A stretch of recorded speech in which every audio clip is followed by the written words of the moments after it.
જય શ્રી કૃષ્ણ મિત્રો, આ વિડીયોમાં સાંભળશું અધિક માસમાં લેવામાં આવતું સૂર્યનારાયણ ધર્મરાજા વ્રતની પૂજન વિધિ, મહાત્મ્ય અને કથા વાર્તા। જો અધિક માસમાં આ વ્રત લેવામાં આવે તો 6 મહિનામાં કરેલા વ્રતનું ફળ આ એક જ મહિનો વ્રત કરવાથી પ્રાપ્ત થાય છે। તો મિત્રો, જેમને પણ સૂર્યનારાયણ ધર્મરાજાનું વ્રત કરવું છે તો અધિક માસમાં જો આ વ્રત કરવાનો સંકલ્પ કરે તો માત્ર એક જ મહિનો વ્રત કરવા માત્રથી 6 મહિના કર્યાનું પુણ્ય ફળ પ્રાપ્ત થશે। સૂર્યનારાયણ ધર્મરાજાનું વ્રત સાવ સહેલું છે। એમાં કોઈ અઘરા વિધિ વિધાન નથી હોતા, કોઈ ઉપવાસ કરવાનો નથી હોતો। માત્ર પ્રાતઃકાળે વહેલા ઉઠી સ્નાન કાર્યથી પરવારી લાકડાનો પાટલો કે બાજોટ પર ચોખાથી સૂર્યનારાયણ, શુભ સ્વસ્તિક તથા નિસરણીની આકૃતિ દોરી શુદ્ધ ઘીનો દીવો કરી વાર્તા સાંભળવાની હોય છે। વાર્તા સાંભળતા સાંભળતા જય સૂર્યનારાયણ, જય ધર્મરાજા નામનો હોકારો દેવો। વાર્તા પૂર્ણ થયે આ ચોખા ચકલાને ચણ નાખી દેવા।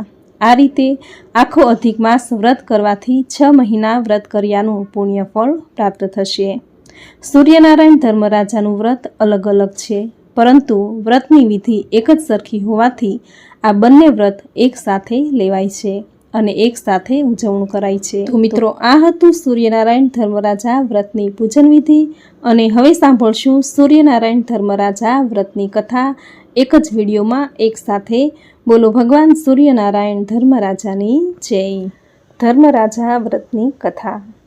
એક ગામમાં બ્રાહ્મણ અને બ્રાહ્મણી રહેતા।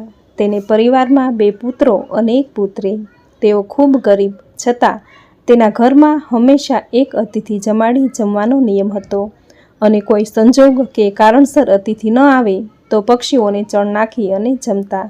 તેની સ્થિતિ ખૂબ ગરીબ હતી, છતાં તેઓ નીતિમાન હતા, ઘણા ગરીબ હતા, જેથી બંને છોકરાઓ પરદેશ જઈ કમાવાનો વિચાર કર્યો અને બંને ભાઈ કમાવા માટે પરદેશ ગયા। હવે બ્રાહ્મણ, બ્રાહ્મણી અને તેની વિધવા દીકરી ત્રણેય જણ સાથે રહેતા। તેવામાં ચોમાસાના દિવસો આવ્યા અને વરસાદની હેલી થઈ। વરસાદમાં કોઈ અતિથિ નહીં આવવાથી અને ચકલું ન ફરકવાથી આખા કુટુંબને 10 દિવસના ઉપવાસ થયા। આ બધું જોઈ ભગવાનને તેની કસોટી કરવાનું મન થયું। ભગવાને હંસ અને હંસલીનું રૂપ લીધું અને તેના આંગણામાં આવીને બેઠા। બ્રાહ્મણ દંપતીના હર્ષનો પાર રહ્યો નહીં અને તેઓ પુષ્કળ અનાજ ઉછાળવા લાગ્યા। પરંતુ આ હંસ અને હંસલી થોડા હતા, આ તો પ્રભુ પોતે હતા। તેને અન્નનો એક પણ દાણો ખાધો નહીં। આ જોઈ બ્રાહ્મણ દંપતીને ખૂબ દુઃખ થયું અને કહ્યું કે અમારા કયા પાપને લીધે તમે અમારું અન્ન ખાતા નથી? હંસ બોલ્યો કે હે બ્રાહ્મણ દંપતી, તમે કોઈ પાપ નથી કર્યા, પરંતુ અમે રાજહંસ છીએ, સાચા મોતીનો ચારો ચરીએ, એના સિવાય અમે કશું જ ખાતા નથી। આ સાંભળી બ્રાહ્મણ ખૂબ નિરાશ થયો। પતિને નિરાશ જોઈ બ્રાહ્મણી બોલી કે હું ગામના ઝવેરી પાસે જઈ સાચા મોતી આપે તો લઈ આવું, તમે જરાય ચિંતા કરશો નહીં। બ્રાહ્મણી તો ઝવેરી પાસે જઈ અને કહે કે ભાઈ, મારું એક કામ કરી આપો, મને 1.25 શેર મોતી જોઈએ છે, મને મોતી આપો। ઝવેરી કહે કે શું તમે ગાંડા તો નથી થયા ને? 1.25 શેર સાચા મોતીની કિંમત કેટલી થાય તેની ખબર છે? બ્રાહ્મણી કહે જે કિંમત થશે તે મારી પાસે ઘર છે, તે વેચીને આપીશ, તમે ચિંતા ન કરો, મને મોતી આપો। ઝવેરી બ્રાહ્મણીને ઓળખતો હતો કે આ બહેન હંમેશા સત્ય બોલે છે, તેથી ઝવેરીએ તેને 1.25 શેર સાચા મોતી જોખી આપ્યા। બ્રાહ્મણી મોતી લઈ આવી અને પોતાના આંગણામાં વેર્યા, પછી પાણીની કુંડી મૂકી, હંસ મોતી ચરી પાણી પી અને ઉડી ગયા। બ્રાહ્મણી અને બ્રાહ્મણના હર્ષનો પાર ન રહ્યો। તેઓ ગયા પછી બધા સાથે જમવા બેઠા। જમીને બહાર આવ્યા પછી છોકરીની દ્રષ્ટિ આંગણામાં પડેલા મોતી પર પડી અને તે મોતી લઈ મા પાસે આવી કે મા, મને આ એક મોતી મળ્યું છે। મા કહે દીકરી, આ મોતી આપણાથી ન રખાય, તે તુલસી ક્યારામાં મૂકી આવ। દીકરી મોતીને તુલસી ક્યારામાં મૂકી આવી। બીજા દિવસે તુલસી ક્યારામાં પુષ્કળ મોતી પાક્યા હતા। બ્રાહ્મણી તો રાજી થઈ ગઈ, પોતે આપેલા મોતી કરતાં આ કિંમતી હતા। તે મોતી લઈ ઝવેરી પાસે દઈ આવી અને ઝવેરીએ એ મોતીનો પોતાની પુત્રી માટે હાર બનાવ્યો। આ હાર રાજાની કુંવરીએ જોયો અને રાજાની કુંવરીએ એવો હાર બનાવવાની રાજા પાસે હઠ લીધી।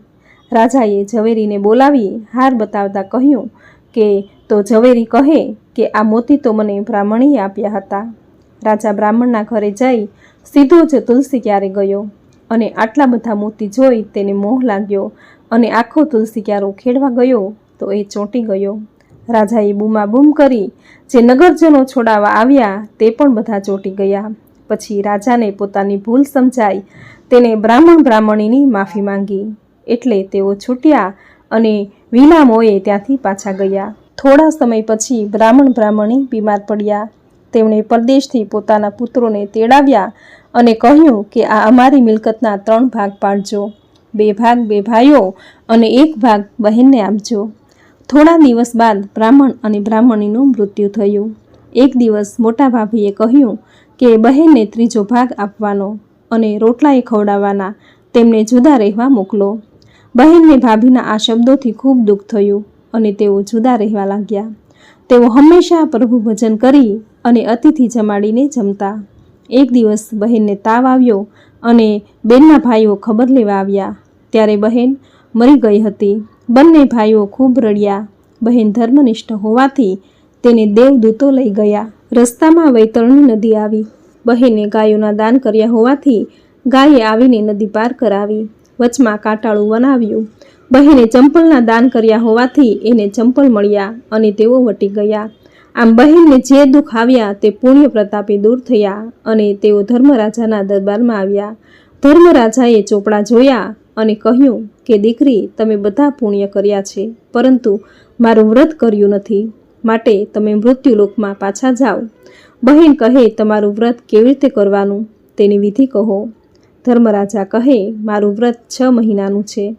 ગમે તે દિવસથી આ વ્રત લેવાય. મારા નામનો દીવો કરી હાથમાં ઝારના દાણા રાખી મારી વાર્તા સાંભળવી. કોઈ સાંભળનાર ન મળે તો ઉપવાસ કરવો. 6 મહિના પૂરા થયા બાદ વ્રતનું ઉજવણું કરવું. વાંસનો ટોપલો, 1.25 શેર જુવાર, લાલ કપડાનો કટકો, 1 જોડી કપડાં, છત્રી, ફાનસ, જોડા, 1.25 શેર સાચા મોતી, 1.25 શેર વજનની નાવ, નિસરણી અને 2 સોના રૂપાની મૂર્તિઓ બધું ગરીબ બ્રાહ્મણને આપવું. 1.25 શેર ઘીની સુખડી બનાવી 4 સરખા ભાગ કરવા.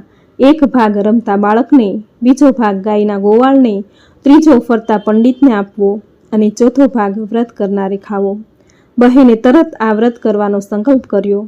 આ બાજુ સ્મશાનમાં ચિતાને આગ ચાંપવાની તૈયારી થતી હતી. ત્યાં જ લક્ષ્મી દેવી ડોશીનું રૂપ ધરીને આવ્યા અને બોલ્યા કે મારે દીકરીનું મુખ જોવું છે. આમ કરી જ્યાં નજર કરી ત્યાં તો બહેન સજીવન થઈ. બધા ફાટી આંખે તાકી રહ્યા. પછી ભાઈઓએ બહેનને ઘરે આવવા કહ્યું, પણ તેણે ના પાડી. એ તો ડોશીને લઈ પોતાના ઘરે આવી. આમ કરતાં ઉત્તરાયણ આવી અને બહેને ધર્મરાજાનું વ્રત લીધું. 6 મહિને ઉજવણું કર્યું. એ વખતે ડોશી બોલ્યા કે દીકરી, હવે તે તને ધર્મરાજાના દૂતો લેવા આવશે, તું તો સ્વર્ગે જઈશ. ત્યારે બહેન બોલી કે માં, હું તમને મારી સાથે લઈ જઈશ. થોડા દિવસ પછી ધર્મરાજાના દૂતો તેને લેવા આવ્યા. બહેને પહેલા ડોશીને વિમાનમાં બેસાડી, પછી પોતે બેઠી. સ્વર્ગમાં આવતા જ કંકુના પગલાં પડ્યા, ઝગમગતા દીવડા પ્રગટ્યા, મોતીના સાથિયા પુરાયા. આમ બહેનને ધર્મરાજાનું વ્રત ફળ્યું અને સ્વર્ગમાં સ્થાન મળ્યું. હે ધર્મરાજા, જે કોઈ શ્રદ્ધા ભક્તિથી તમારું આ વ્રત કરશે, વ્રતની કથા વાંચશે, સાંભળશે, તેના પર અમી દ્રષ્ટિ રાખી અને સ્વર્ગમાં સ્થાન આપજો. જય ધર્મરાજા. મિત્રો, આ હતી ધર્મરાજાની વાર્તા. હવે સાંભળશું ભગવાન સૂર્યનારાયણની વ્રતકથા. બોલો ભગવાન સૂર્યનારાયણની જય. સૂર્યનારાયણ ભગવાન પોતાની માતા સાથે જંગલમાં રહેતા હતા. ભગવાન સૂર્યનારાયણનું કામ એટલે પૃથ્વીની પ્રદક્ષિણા કરી જીવ માત્રનું પોષણ કરવું. એક દિવસ સૂર્યનારાયણની મા કહે છે કે બેટા, હવે તો હું ઘરડી થઈ, મારાથી કામ થતું નથી, માટે તું જલ્દી લગ્ન કરે તો હવે સારું.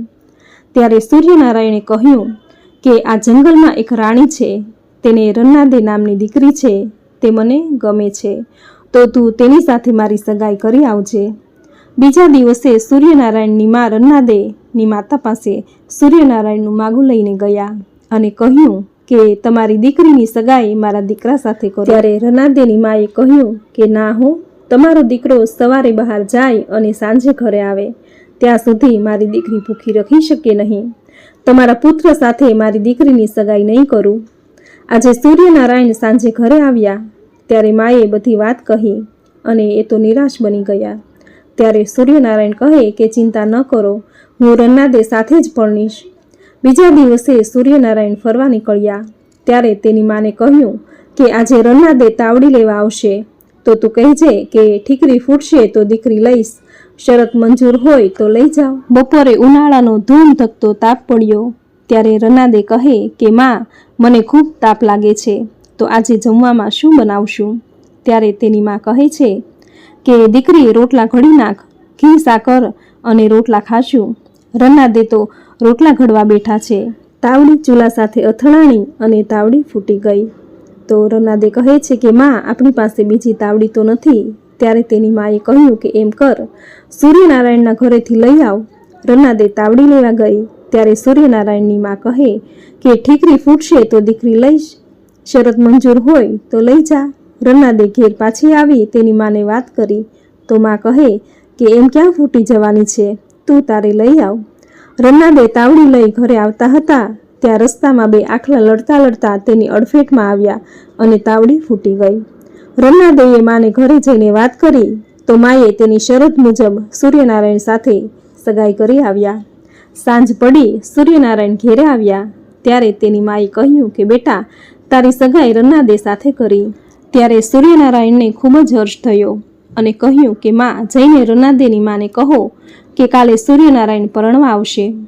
રન્નાદેના ઘરે જઈ સૂર્યનારાયણની માએ તેને વાત કરી તો રન્નાદેની માએ કહ્યું કે એક દિવસમાં મારાથી બધી સગવડો કેવી રીતે થાય? ત્યારે સૂર્યનારાયણની માં કહે કે એ બધી જ જવાબદારી મારા સૂર્યનારાયણની છે. બીજા દિવસે સૂર્યનારાયણ પ્રદક્ષિણા ફરવા નીકળ્યા ત્યારે રન્નાદેની માનું છાપરું ઉડી ગયું. તેની જગ્યાએ સુંદર મહેલ બની ગયો અને ઘરમાં બધી જ સામગ્રી ભરાઈ રહી. બીજા દિવસે રન્નાદે અને સૂર્યનારાયણના ખૂબ જ ધામધૂમથી લગ્ન થયા. સૂર્યનારાયણ નિત્ય સવારે જઈ અને સાંજે આવીને જમે. ત્યાર પછી રન્નાદે જમે એટલે રન્નાદેનું શરીર સુકાવા લાગ્યું. એક દિવસ તેની માં કહે છે કે બેટા, તારું શરીર કેમ સુકાતું જાય છે? તો રન્નાદે કહે કે સૂર્યનારાયણ સવારે જાય અને સાંજે ઘરે આવે ત્યારે જમવા મળે. ત્યારે તેની માં કહે છે કે તેમને કહેજે કે સાકરનું પાણી પીને જાય, પછી તને જમવામાં કશો જ વાંધો નહીં. બીજા દિવસે સૂર્યનારાયણ ફરવા નીકળ્યા ત્યારે રન્નાદે કહે છે કે આટલું સાકરનું પાણી પીને જાઓ. ત્યારે સૂર્યનારાયણે કહ્યું કે નવખણ ધરતીમાં જીવ માત્રને ન જમાડું ત્યાં સુધી મારાથી પાણી ન પીવાય. આમ કહી સૂર્યનારાયણ ચાલ્યા ગયા. રન્નાદેને વિચાર આવ્યો કે શું તે દરેક જીવનું પૂરું કરતા હશે? આજે તો તેની પરીક્ષા કરું. તેણે એક કીડી પકડી દાબડીમાં પૂરી દીધી. સાંજે સૂર્યનારાયણ જમી રહ્યા હતા ત્યારે કહે કે તમે સર્વે જીવોનું પૂરું કર્યું? ત્યારે સૂર્યનારાયણ કહે કે હા. ત્યારે રન્નાદે કહે કે ખોટી વાત. એમ કહી દાબડી ઉઘાડી કીડી બતાવી ત્યારે પોતાના ચાંદલાના ચોખાનો દાણો દાબડીમાં પડ્યો હતો અને કીડી મોજથી ખાતી રહી. આ જોઈ રન્નાદે વિચારમાં પડી ગયા. ત્યારે સૂર્યનારાયણે કહ્યું કે તમે મારા પર શંકા કરી, તેથી શાપ આપું છું કે ગમે તેટલું રાંધો તોય પૂરું નહીં થાય. આમ કહી જમવા બેઠા અને કોળિયો પોતાની મા માટે રાખ્યો અને એક કોળિયો રન્નાદે માટે રાખ્યો અને બધું જ જમીને ઊભા થઈ ગયા. બીજા દિવસે પડોશમાં વવાડ ચાલી. રન્નાદેએ કહ્યું કે બહેન, તમે દરરોજ શા માટે લડો છો? પડોશણે કહ્યું કે કોઈ મારા છાણા ચોરી જાય છે. સાંજ પડી સૂર્યનારાયણ આવ્યા ત્યાં રન્નાદે કહે છે કે આપણા પડોશણના છાણા કોણ લઈ જતું હશે? સૂર્યનારાયણ કહે કે થોડા બોલી લે છે અને બહુ બોલી માથે પડે છે. બીજા દિવસે પાછો પડોશમાં ઝઘડો થયો ત્યારે કહે છે કે દરરોજ શું કામ લડો છો? તમારા છાણા થોડા બોલી લઈ જાય છે. ત્યારે થોડા બોલી કહે કે તને કોણે કહ્યું? રન્નાદે કહે કે મને સૂર્યનારાયણે કહ્યું. એટલે પેલી બાઈએ સૂર્યનારાયણને ન કહેવાના વેણો કીધા. સાંજે સૂર્યનારાયણ આવ્યા અને જમવાનું કહ્યું તો સૂર્યનારાયણ કહે છે કે આજે મારે નથી જમવું. આજે ન સાંભળવાનું સાંભળીને મારું પેટ ભરાઈ ગયું છે. ત્યારે રન્નાદેએ સૂર્યનારાયણની માફી માંગી. સૂર્યનારાયણે કહ્યું કે હવેથી આવી ભૂલ ન કરશો. એક દિવસ સૂર્યનારાયણ કહે કે માં, તારું શરીર કેમ સુકાતું જાય છે? તો માં કહે છે કે દીકરા, એક કોળિયો ખાઈને રહીએ છીએ એટલે શરીર સુકાતું જાય છે.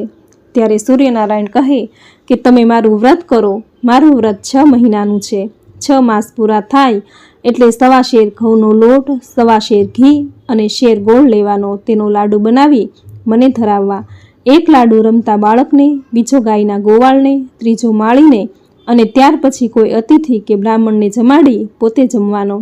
આ રીતે મારું વ્રત કરવાનું. વ્રત કરનારની દરેક ઈચ્છા પૂરી થાય છે.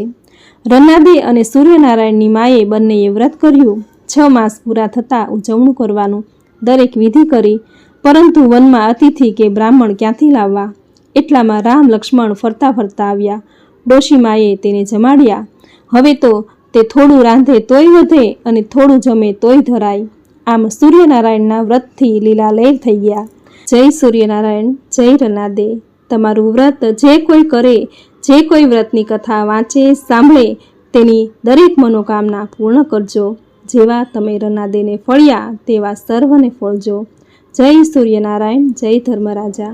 તો મિત્રો, આપણે સાંભળી ભગવાન સૂર્યનારાયણ ધર્મરાજાની વાર્તા સુંદર શબ્દોમાં, જે સાંભળવા માત્રથી જ ધર્મ, અર્થ, કામ, મોક્ષની પ્રાપ્તિ થાય છે. આ જન્મ તથા ગત જન્મના પાપ બળીને નષ્ટ થાય છે. વૈકુંઠ લોકની પ્રાપ્તિ થાય છે. તો મિત્રો, સૂર્યનારાયણ ધર્મરાજાનું વ્રત દરેક સ્ત્રીઓએ જરૂર કરવું જોઈએ. સૌભાગ્યવતી સ્ત્રી જો આ વ્રત કરે તો તેને સુખ અને સંપદા પ્રાપ્ત થાય છે. ગંગા સ્વરૂપ જો આ વ્રત કરે તો તેને ધર્મ, અર્થ, કામ, મોક્ષની પ્રાપ્તિ થાય છે. આ વ્રત દરેક સ્ત્રીઓએ જરૂર કરવું. તો મિત્રો, આ વિડીયોમાં સૂર્યનારાયણ ધર્મરાજા વ્રતની વિધિ, મહાત્મ્ય અને કથા તમે પૂરી શ્રદ્ધાથી અંત સુધી સાંભળી, જે સાંભળવી તમને જરૂર ગમી હશે. તો વિડીયોને લાઇક કરી કોમેન્ટમાં જય સૂર્યનારાયણ, જય ધર્મરાજા જરૂર લખજો. ચેનલ પર નવા છો તો ચેનલ સબસ્ક્રાઈબ કરી બાજુમાં બેલ આઇકન પ્રેસ કરી દેજો, જેથી આપણા આવતા દરેક નવા વિડીયોની નોટિફિકેશન તમને મળતી રહે. તો ફરી મળીશું આવી જ નવી ધાર્મિક માહિતી, નવી ધાર્મિક કથા સાથે. ત્યાં સુધી આપ સૌને મારા જય શ્રી કૃષ્ણ, જય સૂર્યનારાયણ, જય ધર્મરાજા.